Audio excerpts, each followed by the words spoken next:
我们敬礼传承祖师。 Let's pay homage to the lineage gurus, homage to the Venerable Monk Liao Ming, homage to Master Sakya Zeng Kong, homage to His Holiness the 16th Karmapa, and homage to Master Dubden Darji. Homage to the three jewels of the altar. Homage to the main deity of the good practice tonight, Mahajundi Buddha Mother. Sumo, Danzen Katso, Dutton City. All Dharma masters, Dharma educators, Dharma teachers, Dharma lecturers, Dharma assistants, directors of temples and chapters, and all disciples present here and over the internet. Good evening, everyone. How do you do?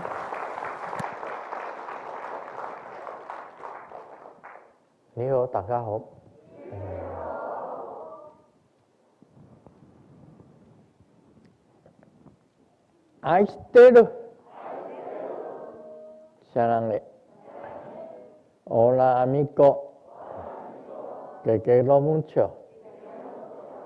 Sukoin, ichiba, kimochi, Jumi, happy, pirin, konbanwa.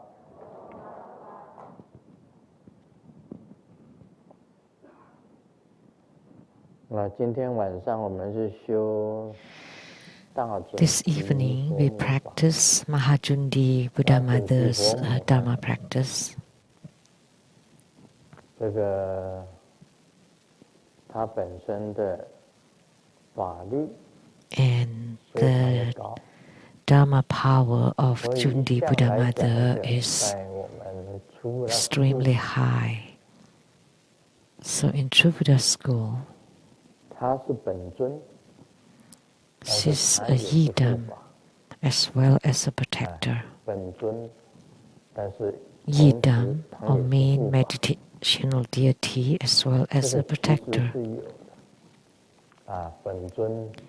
And to be a yidam and a protector in one deity, in the same deity, is common, is known.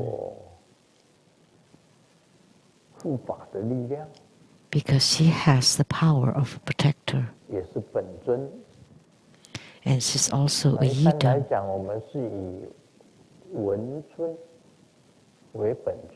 Most of us have serene or peaceful deities as our yidam, and the wrathful deity as our protector.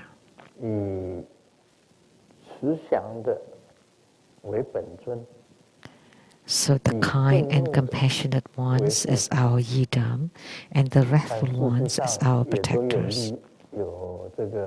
But in reality, there are exceptions. Some people have Vajra, Heruka as their yidam, like the Yamantaka Heruka. So he's a yidam as well as a protector. And the yidam of Guru Padmasambhava is Singamuka, the lion-faced Dakini. And his protector is also Singamuka, the same lion-faced Dakini.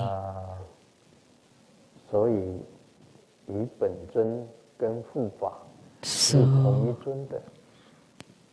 having the same deity for yidam and protector is known from the very beginning in Tibetan Tantrayana.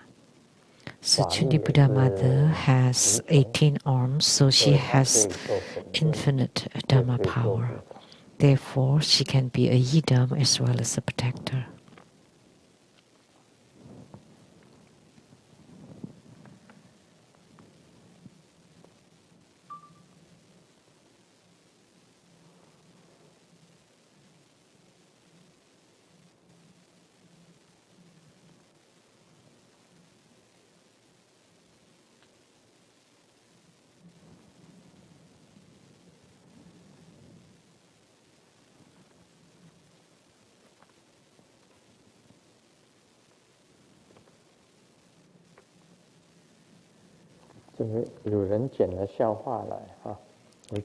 Some people give me this joke, so let me share some. A man works, is playing with his cell phone during work. And when he got home, he also played the cell phone. It's very common now that people always play with their cell phone. So the wife cannot stand it anymore and nag. You only know to play, always play. Days in, days out. When will you find out that your son is not yours? When he heard it, he became really furious. I've been suspecting that for so long, and now you admit it. And the wife said,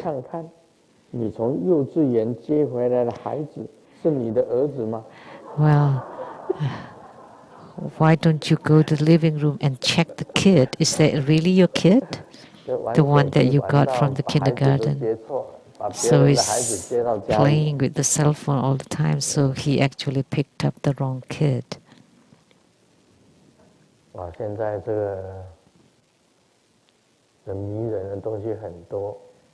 There are many obsessions these days, and one of them is the cell phones.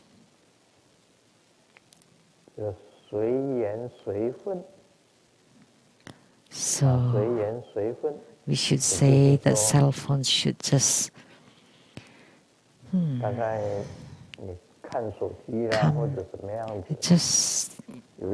just enough. If you want to play with the cell phones, it's best, it's limited. Otherwise you get obsessed, right? Both for adults and kids. And some people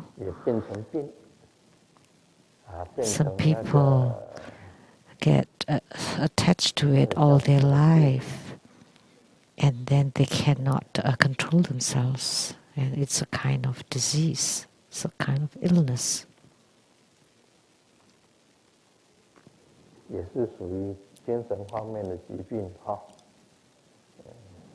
It's a mental illness, a kind of mental illness.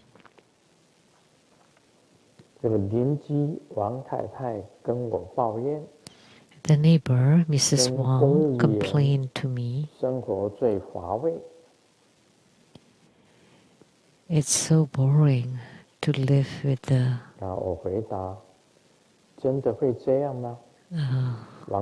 government official.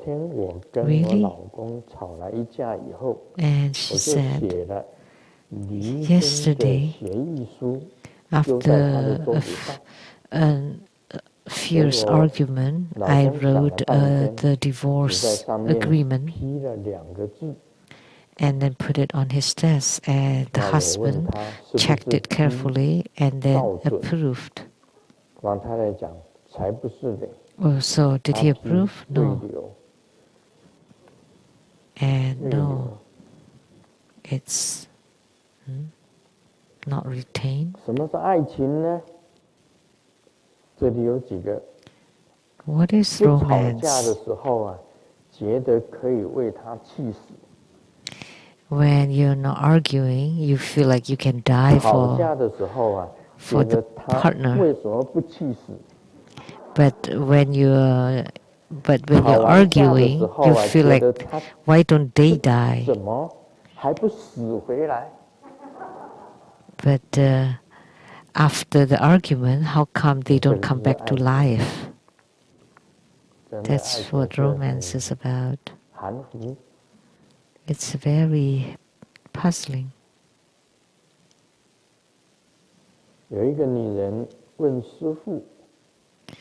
A woman asked a master,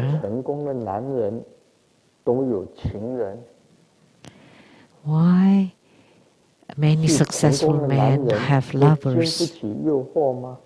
Does that mean that they succumb to temptations? And the master replied, men are about the same.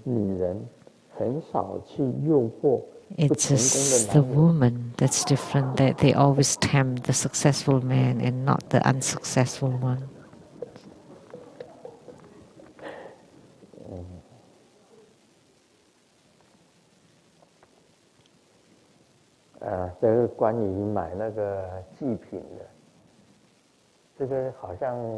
This is about buying.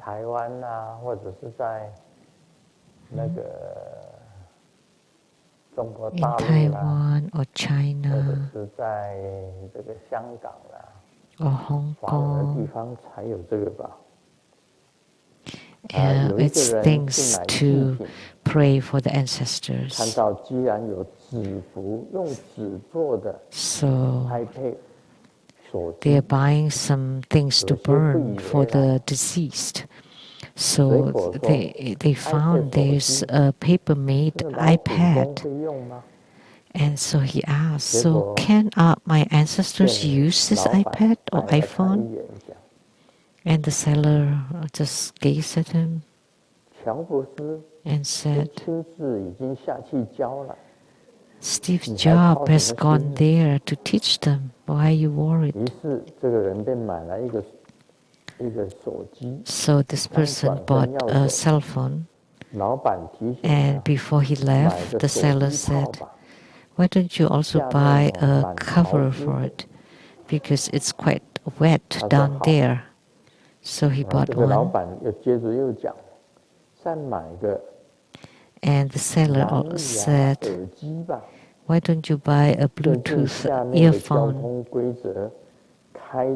Because the rules down there is strict rules for not on the phone while driving. But the most important one is the charger. Otherwise, the ancestors will come back to find you, and that would be no big deal if they come to see you, but maybe they ask you to deliver it yourself. So he got anxious and bought one. And then he had this thought that, can I have your business card? And the seller asked, what is this for? Then I will burn it to the ancestors.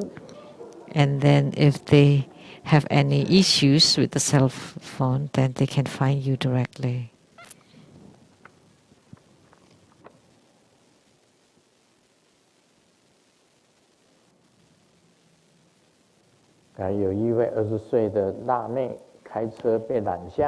A hot girl of 20-year-old was stopped by the police officer. And immediately she asked, so if I disinfect myself because I was injured with alcohol, is that drunk driving? And the police officer said, no. So where are you injured? Let me help you.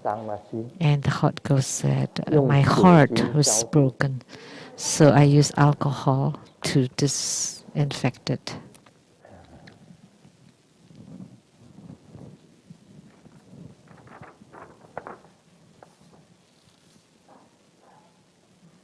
Now we'll do the question and answer from Malaysia.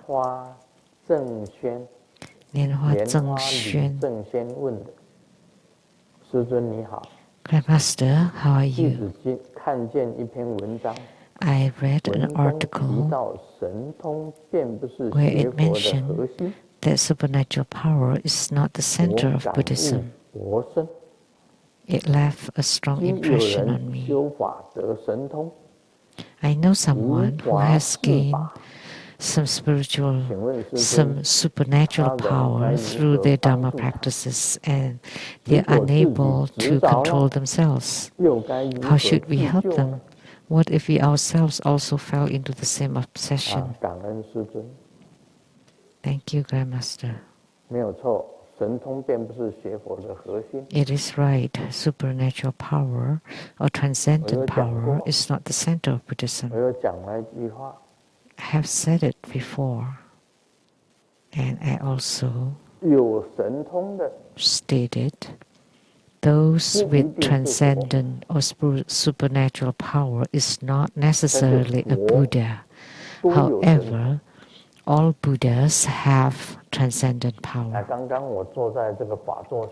Just now, as being seated here on this Dharma throne,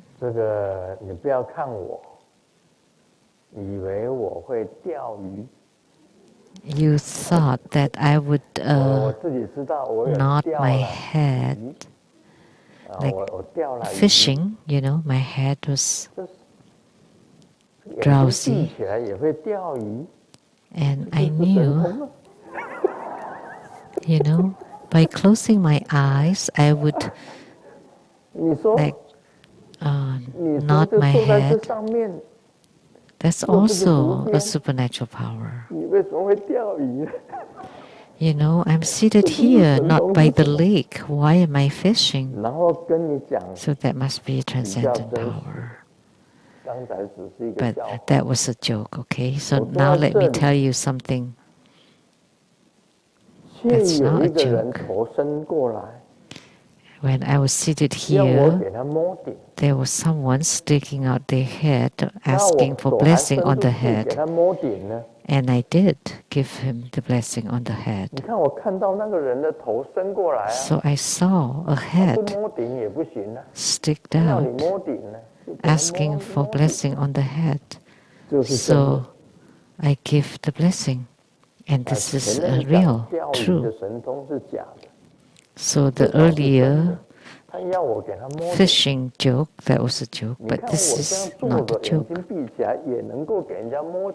Even when I'm just seated with my eyes closed, I was able to give blessings on the head.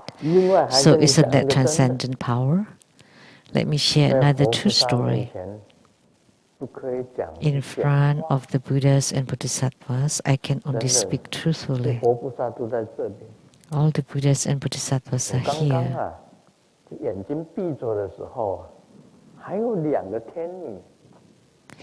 When I closed my eyes, there were two celestial maidens standing on my sides, holding a parasol. It's not an umbrella or black umbrellas or colorful umbrellas. It's not rain umbrella, but parasol. So, sitting right here, there were two goddesses or celestial maidens holding parasols above me. And I was thinking, parasols so high up, not so good. In the future, if you want to hold parasol for me, two parasols, then you should have a long parasol to cover me, so that doesn't matter how I nod or drowse or fish, I would not be seen. But this is true stories. I was seated here, someone came and stick their head to ask for blessing, and I gave the blessing. And there were two celestial maidens holding two parasols above me. None here, right there. The one above the Buddhas are called parasols. And at the Rainbow Temple, there is a parasol above me, but not here. So the celestial maidens hold two parasols above me earlier, and I saw them. What was that? That's transcendent power.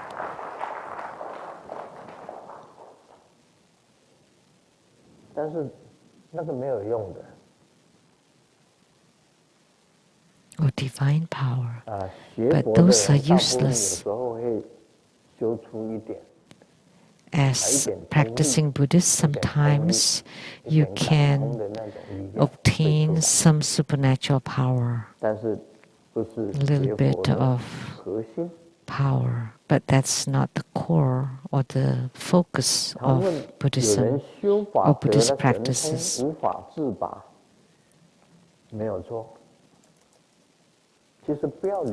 And there's some people who have supernatural power and they cannot control themselves. Actually, you should just ignore it. You should not be controlled by it. Sometimes it'll be confusing. Why? Because all the mentally deranged people would have some supernatural power. Really? Yes.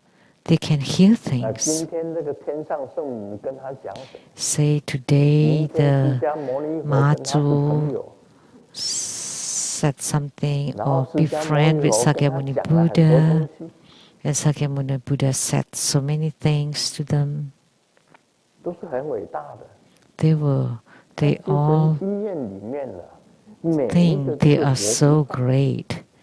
Inside the mental hospital, every one of them are things that they're Buddhas, Bodhisattvas, gods, or popes.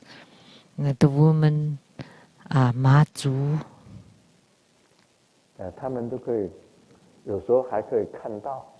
And sometimes they can see,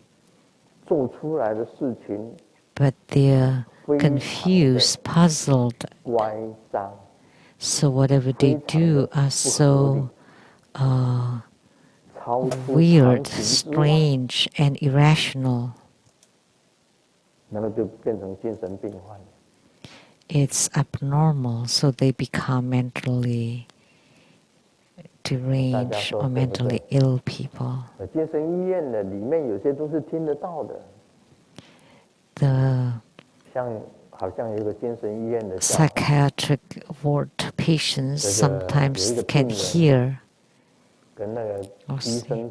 There's this joke that the patient told the psychiatrist, I am the Pope.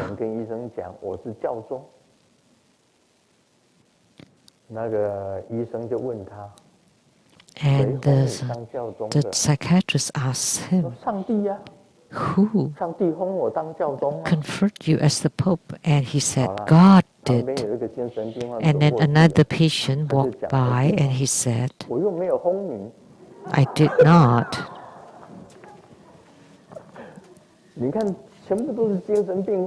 So they're all mentally deranged.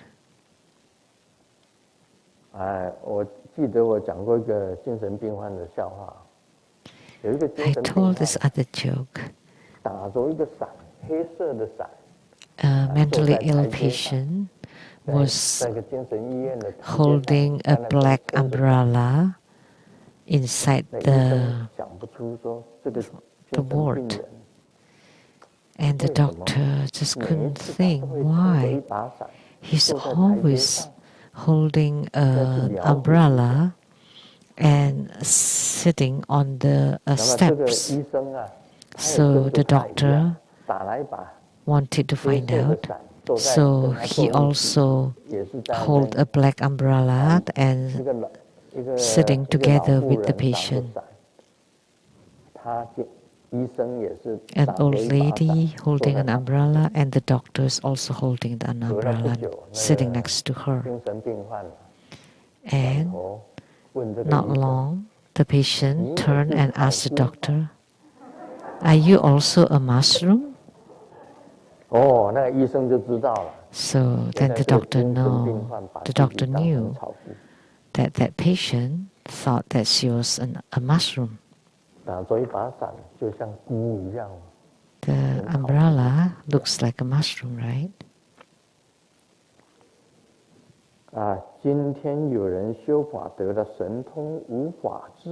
So there is someone who has gained supernatural power through their Dharma practices and unable to control themselves. How should we help them? If they're just not severe, then just ignore whatever they hear or whatever they see. Just ignore them.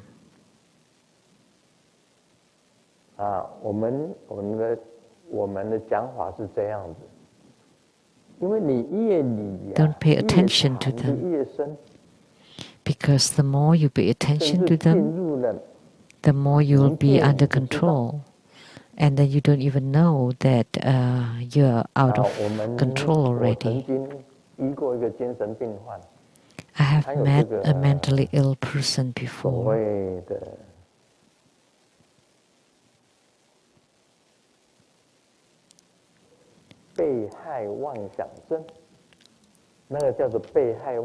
And they have a paranoia, always think that someone is harming them. Always think that someone is trying to harm them. So I observed them as they were talking about it. There was a plane flying in the sky, and then they said, "You know, this plane is checking on me."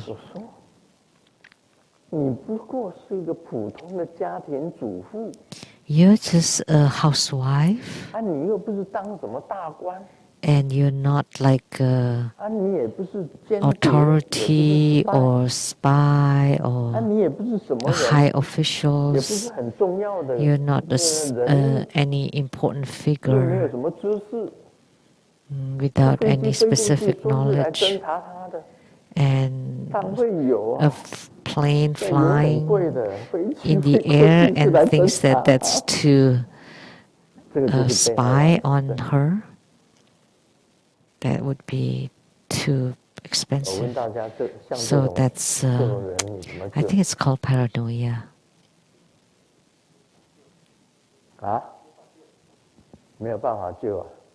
So how can you save such a person? They're always afraid. Yes, you can just send them to the psychiatric ward or hospital.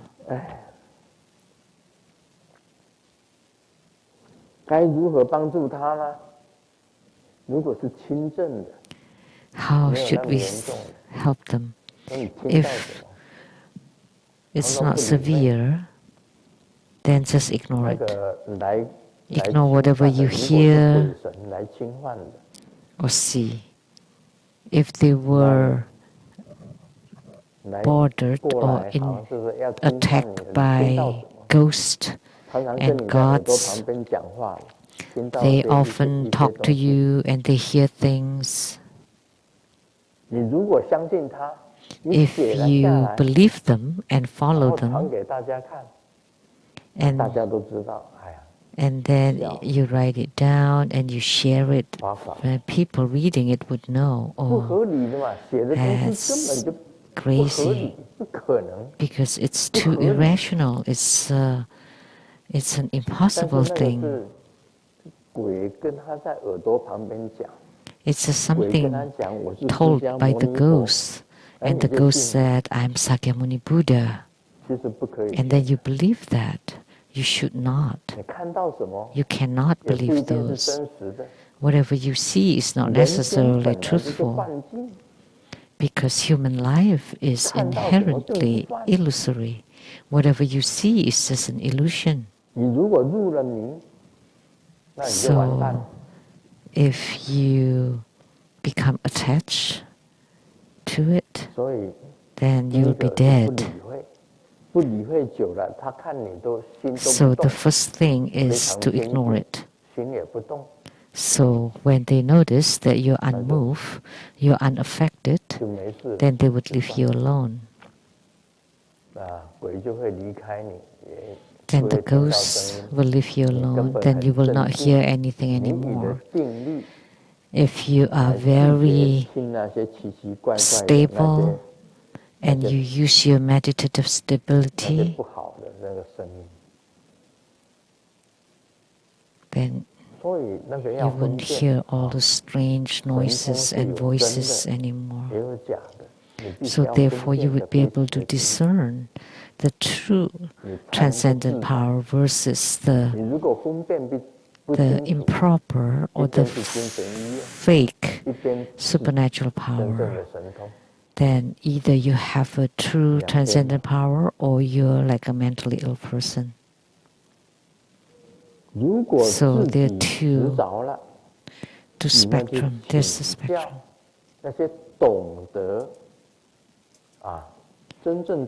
So if you yourself also fell into it, you need to go to a true guru to help you alleviate your problem, to stop the voices, and then to cover your vision or your sightings so that you return to normal. Only these methods can be applied. If you have become totally obsessed, there's no way to help. They can only be sent to the psychiatrist. There are many symptoms. There are people who are they always like to be so clean, obsessed with cleanliness that I think called mysophobia, that they cannot stop washing their hands. They just finish washing their hands with soap, and for most people only a couple minutes or a few minutes, but they would wash for half an hour, or they continue washing. And after they finish, they just walk a few steps and they feel that it's dirty and they wash again until the skin are all bleeding and they still wash. So it becomes an illness, an obsession.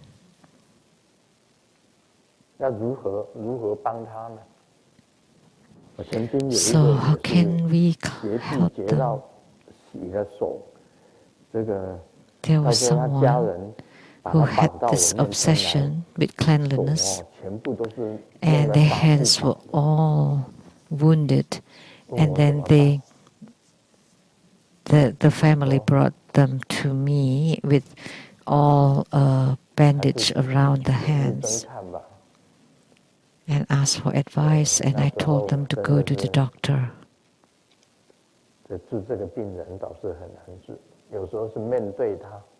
Sometimes to face this kind of people,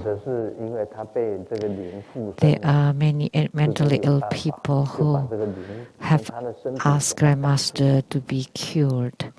And sometimes because they're attached by spirits, so Grandmaster can exorcise the spirits. And there's some people who always cry. And just seeing this, they cry. See that, they cry. And they cry so much. And after I use my palms to pat on their back,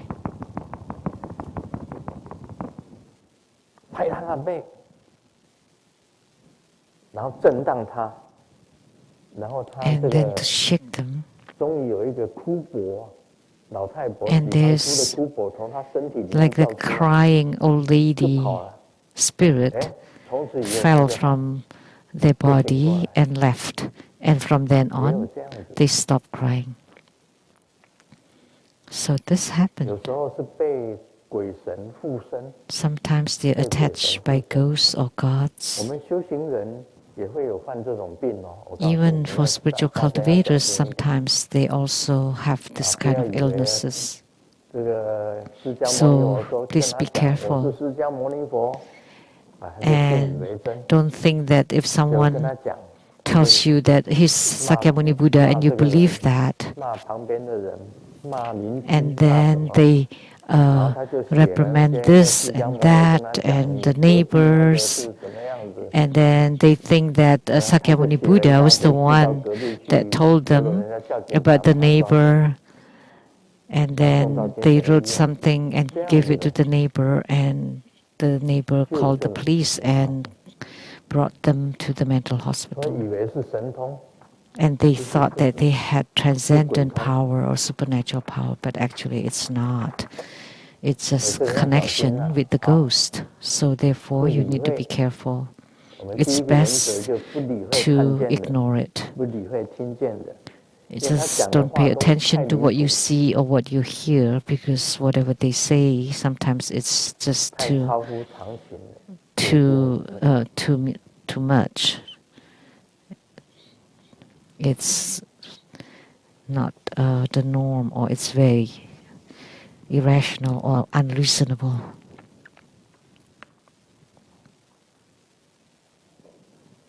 小明跟妈妈讲，妈妈外面有一个老阿伯， Xiaoming told mom, 叫得 Mom, 好可怜哦。 there's an old lady outside 10块钱拿去给 calling out 妈 with 妈说可 pity. 以啊。 Can I have 真的有爱 $10 to 心 give to 呢 her? 那他到底在喊什么呢？ Oh, sure, 小 mom 明讲 said. 他在 You 叫 know, you're so 乒 kind. 乓，那个 What is she 冰棒 crying 一 out? 支10块钱。 Oh, she's crying out. Popsicle, $10.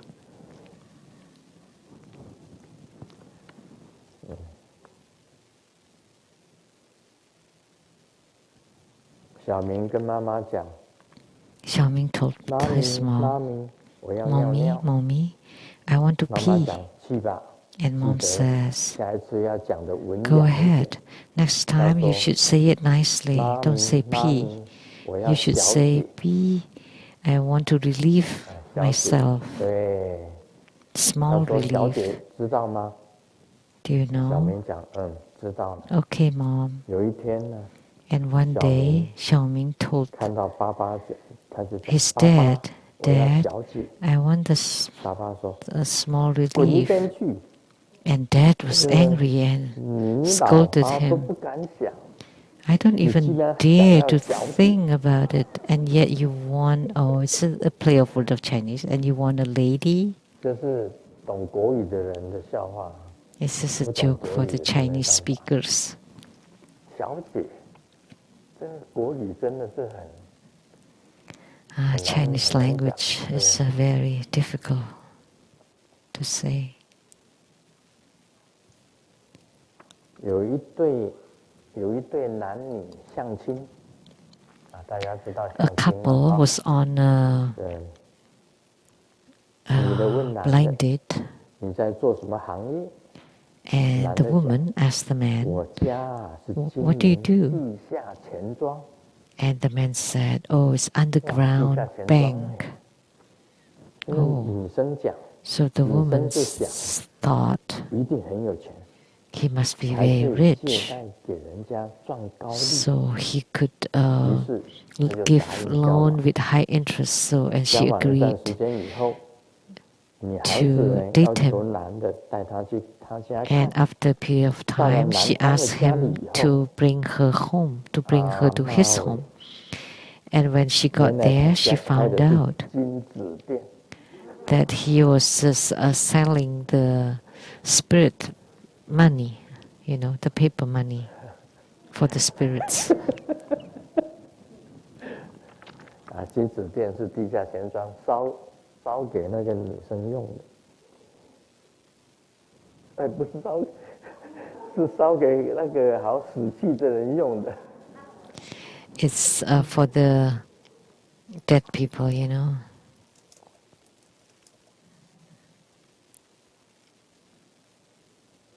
这是讲给慧君听的啊。This is for Hui Jun 我们不能拉 Master. 长生 We 命的长 cannot 度， become, 我们不能 we 拉 cannot 长生命的长度， extend or 但是 elongate 我们可以 the 拓宽 lifespan, 生 but we 命的 can 宽度。 widen our 这句话 lives. 太有道理了。 This 意 makes 思 a 就是 lot of 说，虽 sense. 然 What 我 it 们无 means 法 is 再 that 长高， although it's 但 impossible 是 for 我 us 们 to 还可 grow 以继续 taller, 长胖。 we can continue to grow bigger.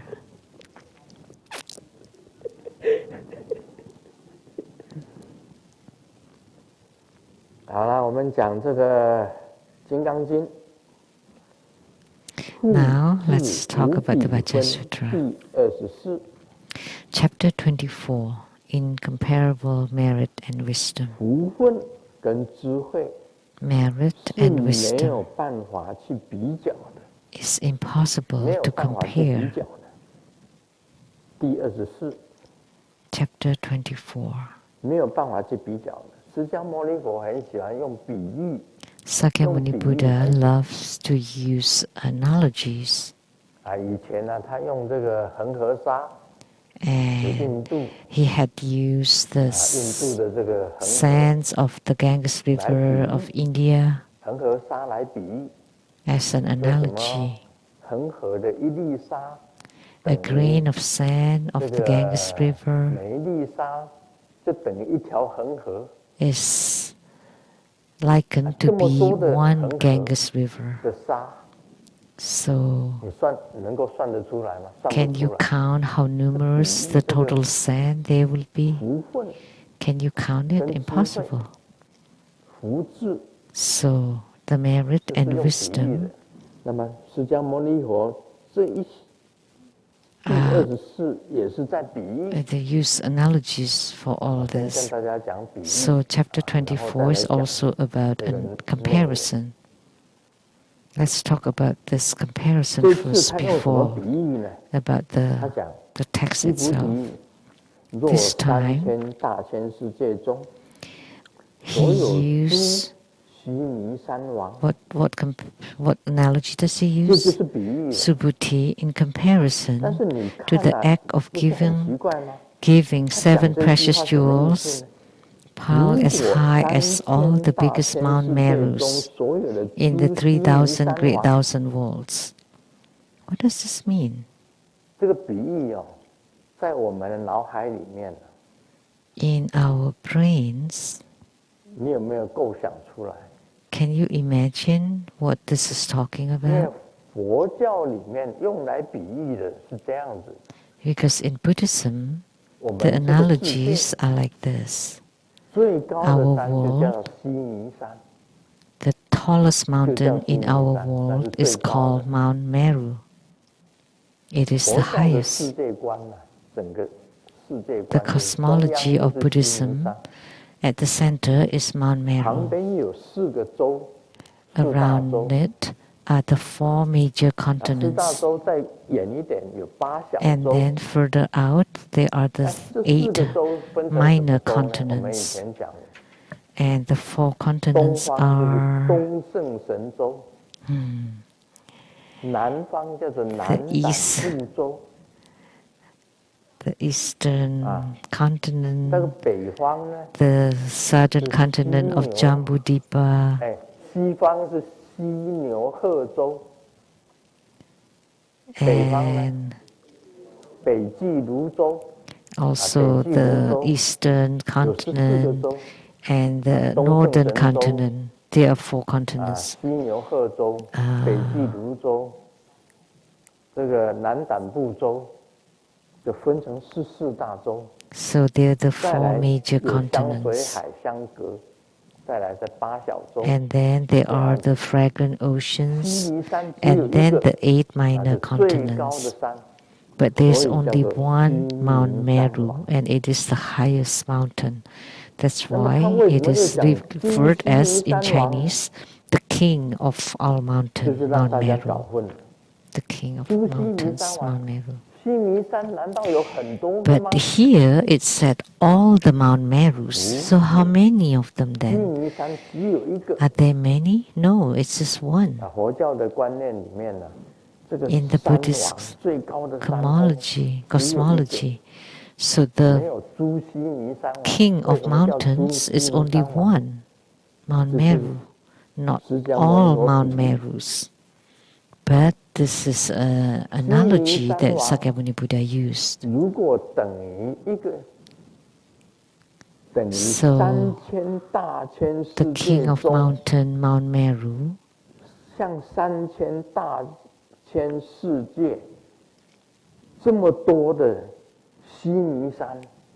so there are as many Mount Merus, as many as the 3,000 Great Thousand Walls. Just imagine altogether how big they are. So he meant that it's so huge that it is unparalleled, because just one Mount Meru is big enough, tall enough, so tall. But he used all the Mount Merus in all the 3,000 Great Thousand Walls. Imagine.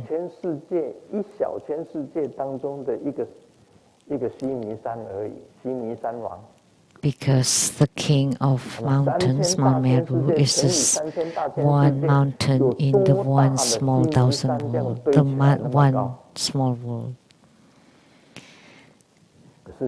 But this is the analogy that Sakyamuni Buddha likes to use.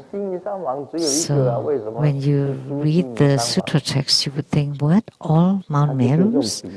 Isn't it just one Mount Meru? But actually it's just an analogy. So as many Mount Merus as the 3,000 Great Thousand Worlds. And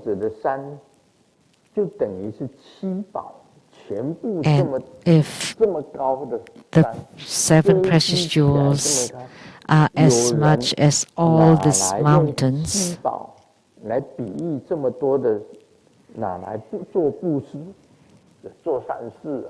and use them as an act of giving,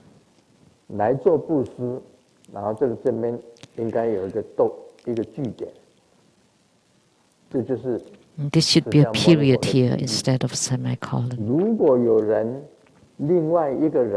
And there is another person who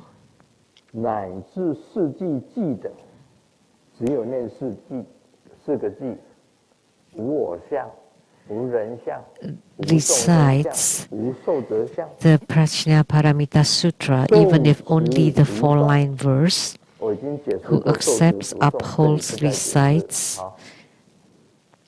and expounds, which I have explained before. The latter person will have much greater merit by more than 100 times, 1,000,000,000 times, or beyond any calculation or comparison. That's the end of the chapter. So this kind of act of giving, this much, still cannot be compared to the Vajra Sutra or 4-line verse of the Vajra Sutra.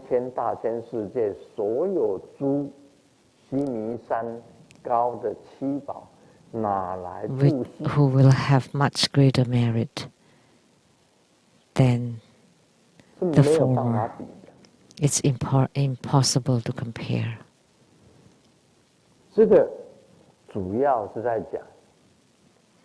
So this primarily talks about any acts of giving in the world is limited. Whatever charities you do in the Saha world is limited. It's small merit, small wisdom. If you want to be limitless, then there would be the cosmic space, which is Buddha nature, that would be limitless. So the merit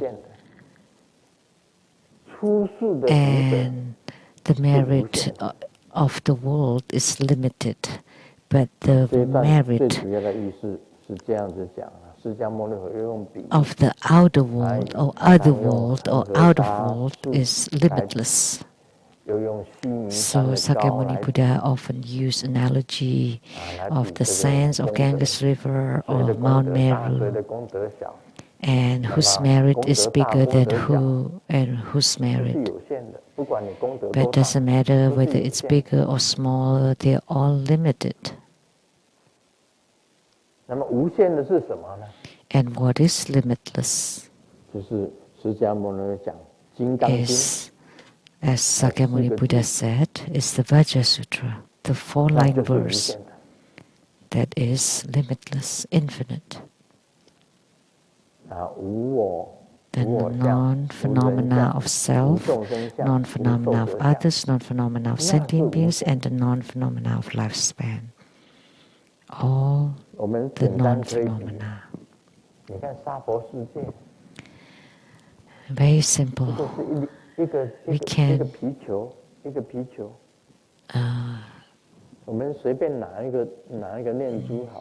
can compare or give analogy. Let's take this chanting bead. This one bead is the Saha world.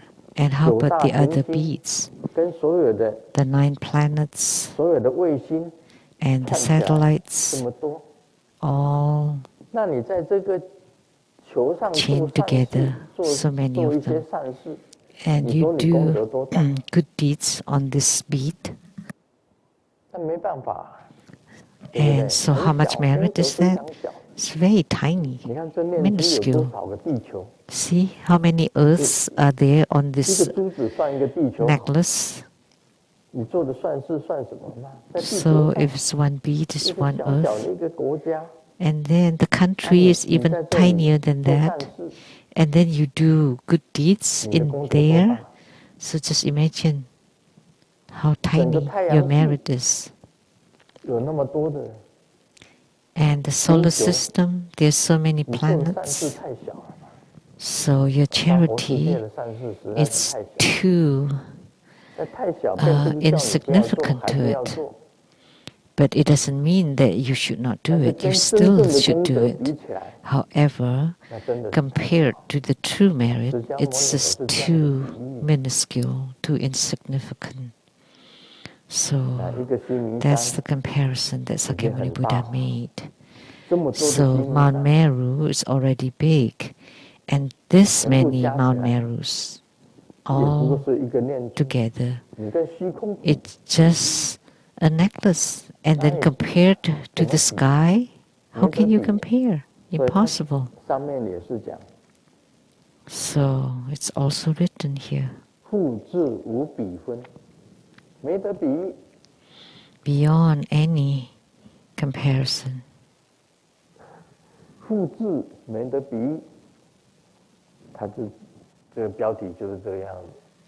So incomparable merit and wisdom. That's the title.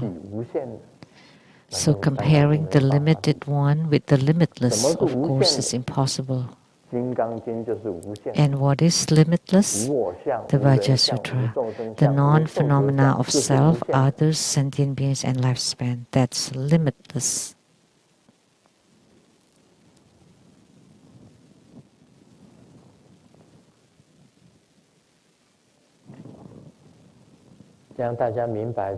Now, do you all understand chapter 24?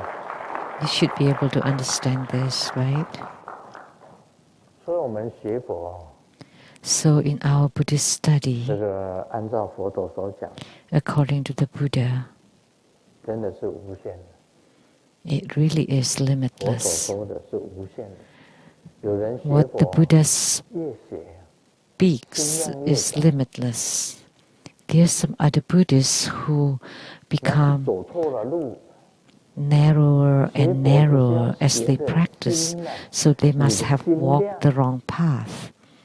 Because our Buddhist practices should widen our heart and mind to be as wide and vast as the sky, as the cosmic space, that you can embrace everything and anything. If you practice Buddhism just for yourself, that's very selfish, that's very limited. But if you practice Buddhism for the sake of sentient beings, then it becomes limitless. So in comparison, the phenomena of sentient beings compared to the cosmic space, of course the space is much bigger. Therefore, the human world, the Saha world, according to the Buddha, there is nothing truthful about it. There is no phenomena of self, others, sentient beings, and lifespan, which means there's nothing, there's no realities, there's nothing true. So, what is true? What you see, what you hear, what you touch or encounter, you think they're real? No, they're all illusions. You think that you have lots of money? They are not yours.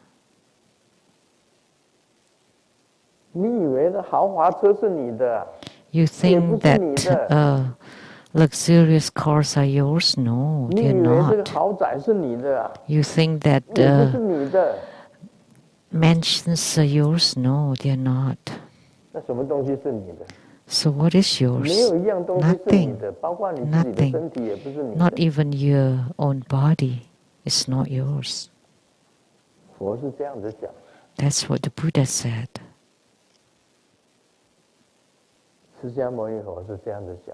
That's what Sakyamuni Buddha said. Everything that you can see, everything that you can hear, anything that you can touch, none of those are yours. They're just for you for a moment.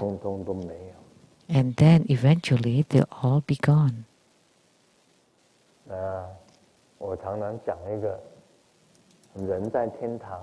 So I often share this.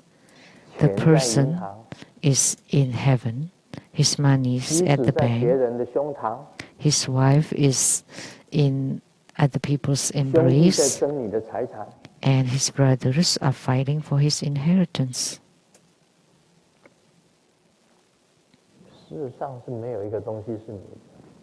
So in reality, there is nothing that's yours.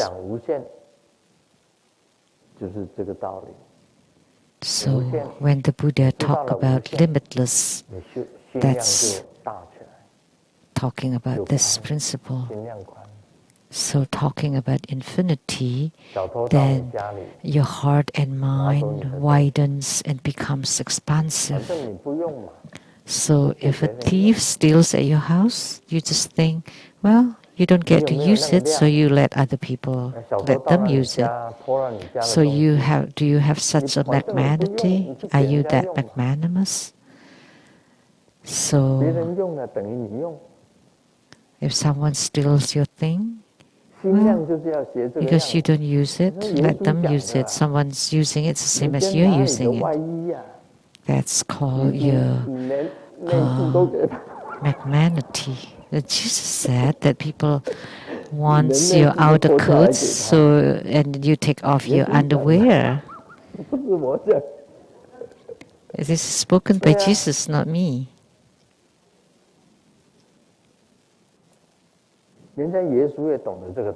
So Jesus knew this principle too.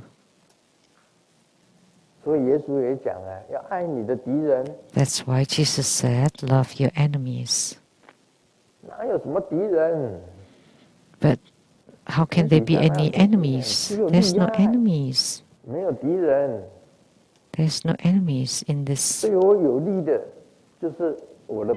world. It's just a matter of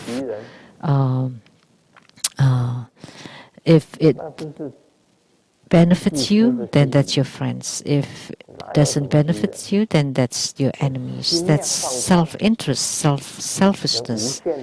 How can there be any enemies? So just widen your magnanimity. Then you should be like the space. Only then you would be able to have attainments. Otherwise, if you're so narrow-minded or narrow-hearted or small-hearted, it's impossible to have any attainments. So the criminal was asked by the judge, why did you create counterfeit money? Oh, because I have elderlies to take care of, children to take care of, and they need school tuitions, and my wife needs to buy, and I still have lots of mortgages and bills to pay. And okay, let's stick to the key point here.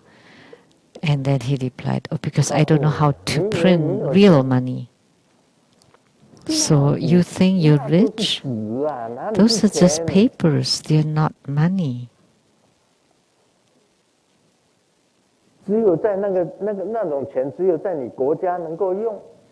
The money can only be used in your country or on earth, but once you leave the earth, you cannot use any of it.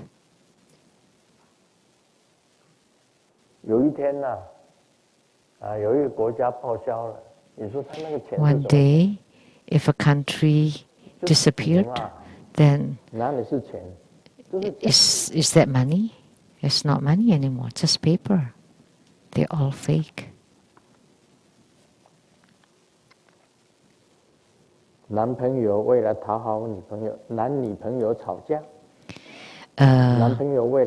boyfriend and the girlfriend were in an argument. And then the boyfriend was trying to reconcile, and so playing with the cat. And so the girlfriend said, why are you playing with the pig? And then the boyfriend said, oh, but this is a cat, it's not a pig. And then she replied, but I'm talking to the cat. Why are you interrupting?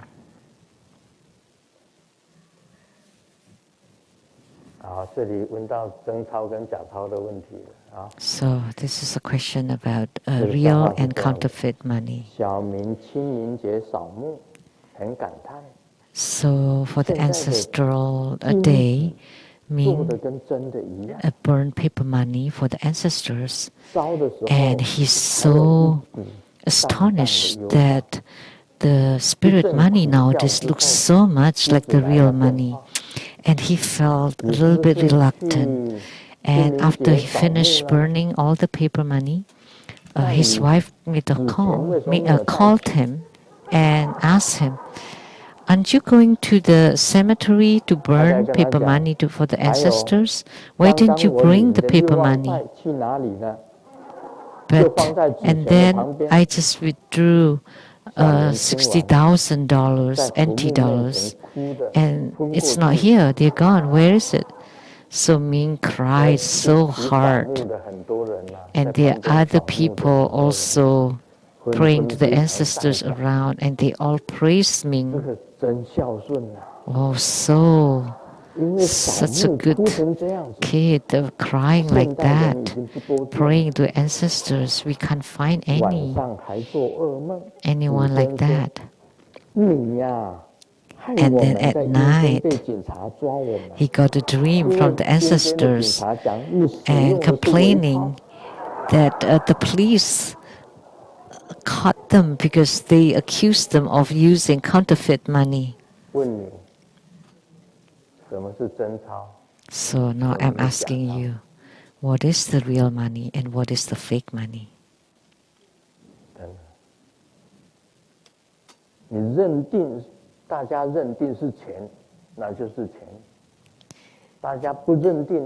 So if everybody agree and approve approve it as money, then it is money.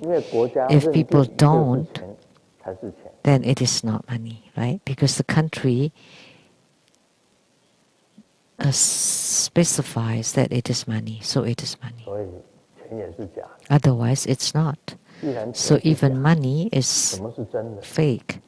So when money is fake, so what would be real? Nothing. Everything is just an illusion. Everything is illusory. Therefore, the Buddha said that this human world is just an illusion. So if you want to find anything real, that's the Buddha Dharma.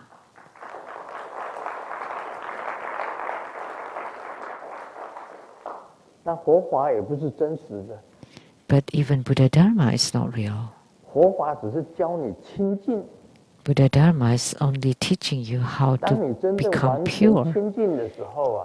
And when you're completely pure, then you would be able to see or to find the true Buddha nature. So Buddha Dharma is only the means or a tool.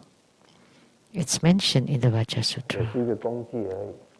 It is just a tool.